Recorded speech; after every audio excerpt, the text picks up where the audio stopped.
What's happening, guys? This is Mike Moo here. I'm going to talk a little bit about the FireTV Recast, which was just released yesterday, November 14th, 2018. There are actually two different versions of this. I want to make sure you get the right one. And it's very important because one of them is a two-tuner version, which has 500 gigabytes of storage, which gives you about 75 HD hours of recording. And then you have the upgraded model. These are the only two available right now, and they both look the same on the outside, but one has 4 tuners and one has 2 tuners. The 1 terabyte model here has actually 4 tuners on here. And it's important to note this because when you choose, you can only have one per Amazon.com account. And that's going to be kind of important because when you want to set this up in the household, you would have to consider whether or not you're going to be able to stream from one device or another, and you'd have to switch between different Amazon.com accounts. So if you know for sure that you're going to want to be able to record up to 4 different things at once, you're going to want to get the 4-tuner model, which is $279.99 retail right now. Or if you only need 2 tuners, if you don't record that much TV, you can go ahead and get the 2-tuner model, which is 500 gigabytes. Now, one other reason why you want to get the 2-tuner model, which is the basic model, is because there's actually a promotion going on right now with Amazon, and that is for $250 you get this, and then an almost a required Fire TV, and this is the Fire TV Stick 4K, which is the newest model with the enhanced remote control, along with extra volume buttons right over here, and also voice activated. And that's going to be pretty important because when you want to go ahead and schedule recordings, it's really nice to be able to use the built-in Alexa processing to go ahead and schedule some of those recordings. So you get the Fire Recast 2-tuner plus the Fire TV Stick 4K, and they also give you an antenna. This is a 35-mile antenna. It's really like a flat piece of paper that you just kind of stick up. You can even tape it to your wall or window, and that is also included. I think this is an extra $20 value, an extra $50 value, and basically you're getting this this whole package for $250. So you're saving a little bit of money there, especially if you don't have a Fire TV. Okay, so you need a Fire TV in order to take full advantage of the Fire TV Recast, and that's because a lot of the things that are actually on the Fire TV options where you want to schedule recording, you're going to want to do that from a Fire TV unit. Now, you can go ahead, the setup actually requires that you have a smartphone and download the app, and it's actually pretty quick to do, to go ahead and set it up. It only takes about 10 minutes or so. I'm speaking from experience because I had actually set up the 2 terabyte tuner the other day. Now, I'm going to go ahead and unbox the Fire TV Recast 1 terabyte 4-tuner model right here, so you just kind of get an idea what's inside. There's not a whole lot going on, and it's actually kind of what you see is what you get. It's basically the size of an old Mac Mini, one of the original ones. It's not something that looks really great. It's all black and really designed to be unobtrusive. So you'll just basically just want to go ahead and hide it somewhere where it is nice and ventilated. They actually have these pull tabs here to make it a little bit easier to open, which I did yesterday. But yeah, they do really make it easy to open. So in the box, oh, there's actually a couple of these over here.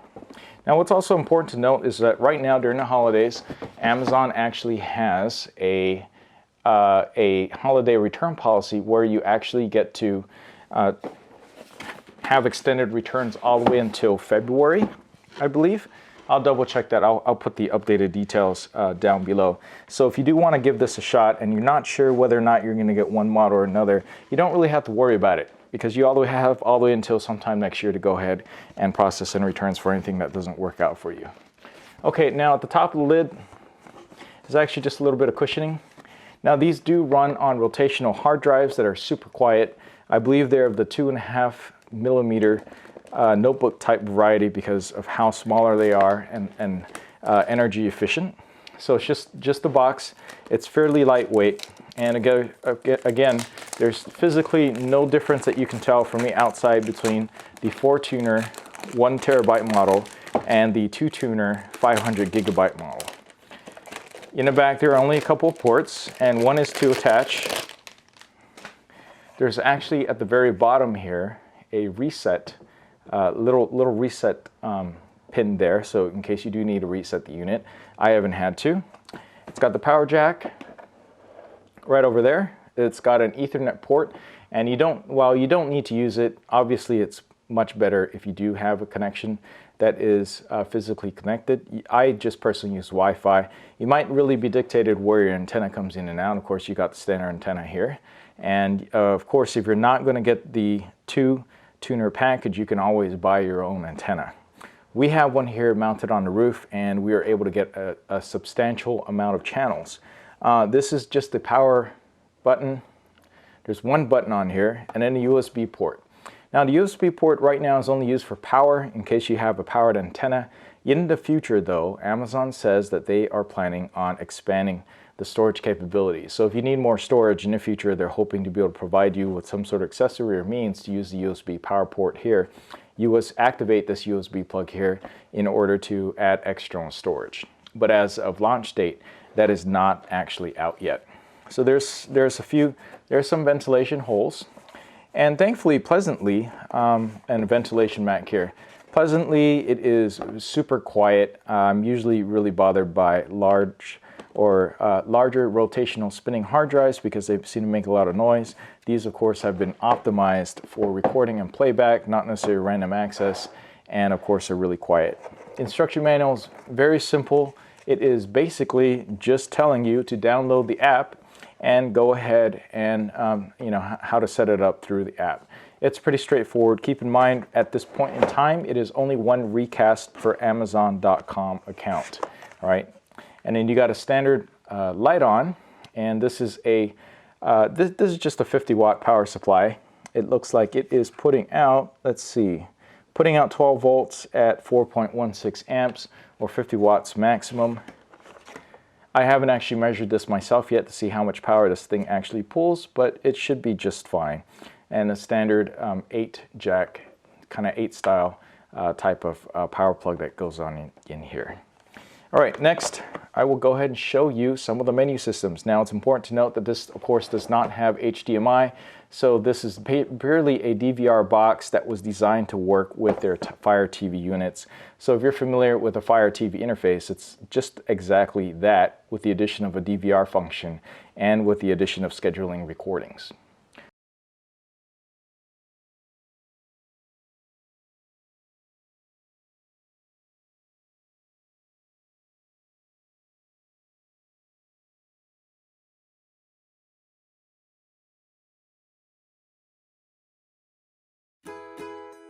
Introducing FireTV.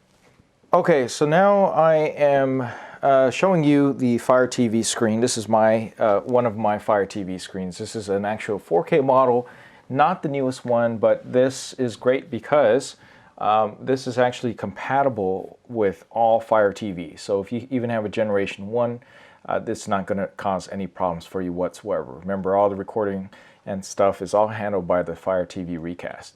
So you'll notice a couple of things right here. I have a My Video section.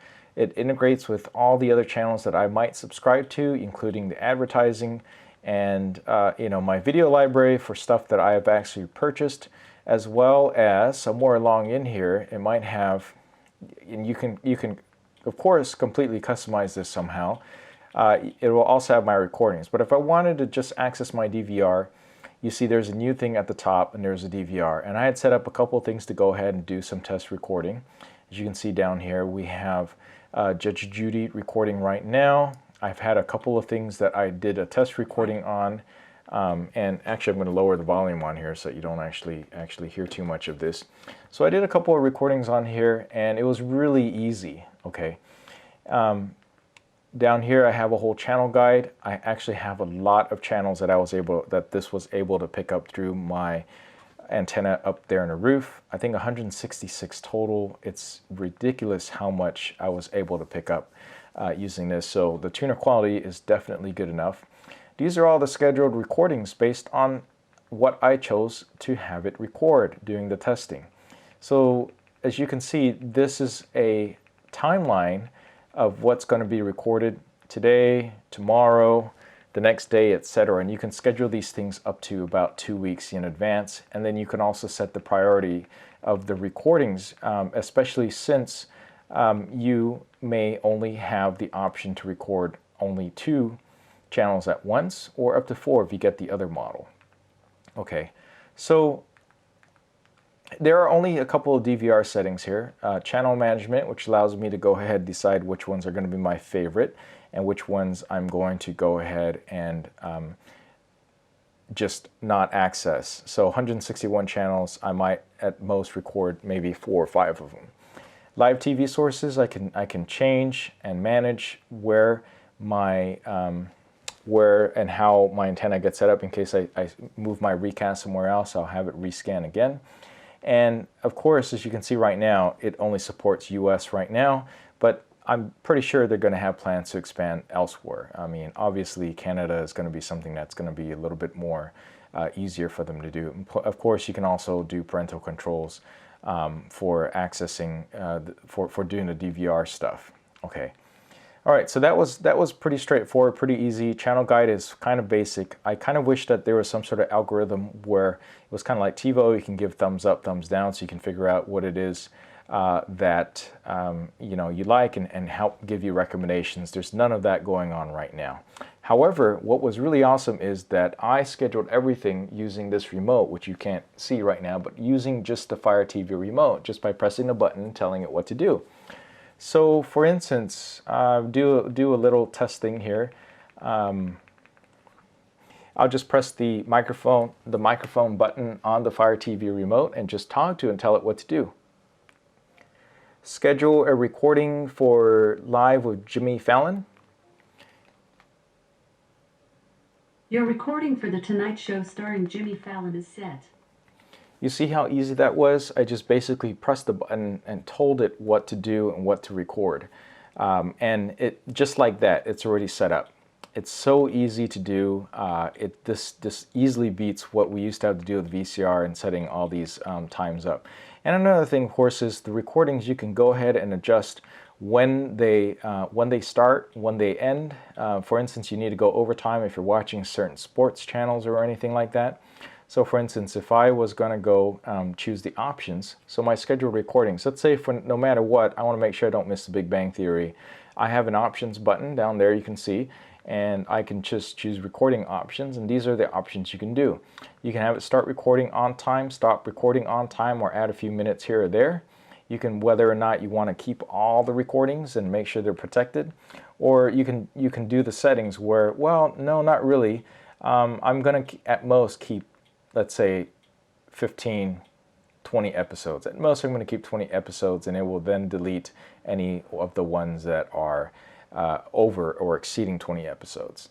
Recording preference, I can choose new or all episodes. In this case, I chose all new episodes only. And image quality, of course, if you do no preference, it's going to record just about everything, of course, giving the preference to the ones that are newer. Of course, you can choose HD preferred. But if that's not an option, you can do HD only or SD only. And of course, when you're recording in lower quality, you're going to have more recording space. One other important thing to note is I do believe this unit only streams in 720p. So that means the recordings are probably also only in 720p. This is how they're able to fit out 150 hours for the 1 terabyte model versus half of that, or 75 hours for the 2-tuner 500 gigabyte model. So if you're looking for the highest quality recording, this obviously is not one of the ones you're going to pick. But I do find that 720 seems to be fine just for about most of everything. But if you want the best, if you want to do the 4K, you got a local 4K broadcast, this is not going to be one of those units that will record it in 4K. Okay. So that's pretty much it in a nutshell. I really do like it. However, is this going to be the best for everyone? Well, one, you're going to have to have an Amazon.com account. No, you don't have to be a Prime member, but you do need to have an Amazon.com account. And you got to know that they are, of course, just by virtue of you choosing what to record, Amazon's going to know what it is that you're going to record. And of course, they're going to use that for advertising purpose. There's no I mean, there's no doubt in my mind that that is what's happening. And this is true just about of every other, most of every other DVR system out there. So it's something that you need to keep in mind. And Amazon, of course, is one of what I consider the big three that really just really affects our lives. You know, I'm a big Amazon.com fan, and I'm also an affiliate. So if you are, of course, interested in purchasing this item, please check out my links down below. And if there are any new updates, I will also have it posted on my site as well. So check out those for any updates about the unit. One other thing that you may not be as happy about compared to a regular DVR is this. This will, of course, record all the commercials. So this is playing right now. I'm just going to lower this right here. So this records all the commercials, and there is a fast 30-second skip and a 10-second back button, but that's all you have. There is no automatic commercial skip, and there is no algorithm that automatically does not choose to record commercials. So I know that that was a bit of an issue for some people. And speaking though, compared to something like the YouTube TV, where if you're watching it and you're recording it within a reasonable amount of time, for most things you can actually skip commercials. For other things for YouTube TV you can't, because the advertisers or the channel actually prohibits you from skipping said commercials. So they will actually force you to watch certain sets of commercials instead. Meaning that they will switch from a recorded broadcast to one that is already ready to go, and so you just kind of have to sit through those commercials. So it's nice that you do have the option, and you press it once, you skip ahead 30 seconds or so, press the rewind button, you skip back 10 seconds. So it's nice to have that option, but there is no automatic commercial skipping. The other thing, this is not really great for watching only strictly live TV if you like to just flip around and channel search. This is one of those things where you pretty much, when you're using the DVR, you're going to take a look at the channel guide and you're going to figure out what you're going to watch, because every time you change the channel, it takes a little bit of time to set up that stream. Keep in mind, this is of course streaming, and I'm streaming all of this stuff completely wirelessly on my own local network on Google Fi. So for instance, I'm watching the Fox 11 pregame. I press the button, 1, 2, 3. Okay, 3 seconds, it gives you the SD quality. Several more seconds later, it'll probably switch on to a higher quality HD quality, if the stream allows it. Looks like I might have picked an HD version of it. But if I want to switch to a different channel, it's not as simple as, okay, so let me try switching to a different channel right now. Okay, Eyewitness News, 1, 2. That's not too bad. Okay, so that was not bad. So it's about 2 seconds sometimes to set up the stream. One other thing is, people were asking in terms of how long the pausing of the live stream can be. And I've paused at least half an hour, and I don't think that there really is much of a limit. You can pause it for a really, really long time, more than most people will want to do, but it doesn't constantly record any of the streams unless you're actively watching it. It doesn't actually put those tuners to work unless you actually have it on and have it pause. Okay, another major thing, only 2 people can watch a stream at a time.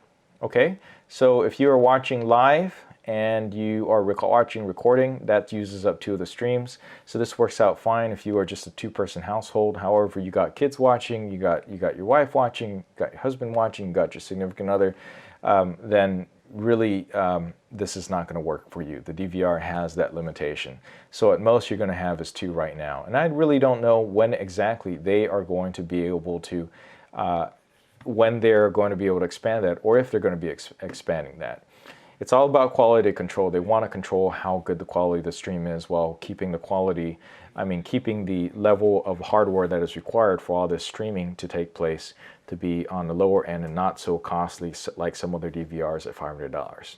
But still, keep in mind, at least you don't have to pay any additional monthly fees like you do when you sign up for TiVo, or unless you purchase their lifetime subscription unit. And you can stream these to your compatible smartphones and devices. And it's got voice recognition for scheduling audio recordings that has the power of, Alexa behind it. And then also, I have an Echo Show on the right-hand side over there. I can actually cast this over to the Echo Show, or have the Echo Show play back some of those things. I haven't played around with that yet, so I'm not going to demonstrate that right now. But that is something that, that you need to keep in mind. If you are part of the Amazon ecosystem, this seems to work out really, really well. So I'm pretty satisfied by what you can get or what you get for the price. Another question people might have is there's going to be any real discounts coming soon? Tough to say. You know, Black Friday is coming around the corner, and yeah, they'll probably have some discounts around for such a device. But keep in mind that even if you do get one, at most it's one per account. And by that is that you're just going to be limited. Even if you have three and you have three different accounts, each Fire TV is linked to one Amazon account too. So if you want to watch a different stream, you're going to have to set up multiple different units. You can't just select between FireTV Recast number 1 or number 2. You just simply can't. You'd have to log out and log back in to adjust that. And that's kind of a bit of a pain, at least right now. Overall, I think it's a pretty great deal for anybody who's looking into cord cutting. If you're part of the Amazon ecosystem, you already know that you get your choice of a lot of included, especially if you're a Prime member. You get a lot of included Prime things in here. You have access to YouTube via third party. You have access to a huge library of movies, and you can actually subscribe to some of these other premium channels, such as HBO, you know, for extra money. And there's a bunch of other channels. I'll have links down to some more of these details down below. I think that pretty much covers a good part of the Fire TV, but there is a very good frequently asked questions list, a link that I will also have down below that you can go ahead and check out so that you can go ahead and see what's going on and what some of those limitations are. Okay. Well, that's it for this video. Please give it a like and subscribe for more, and I will catch you in the next video. Thank you very much for watching.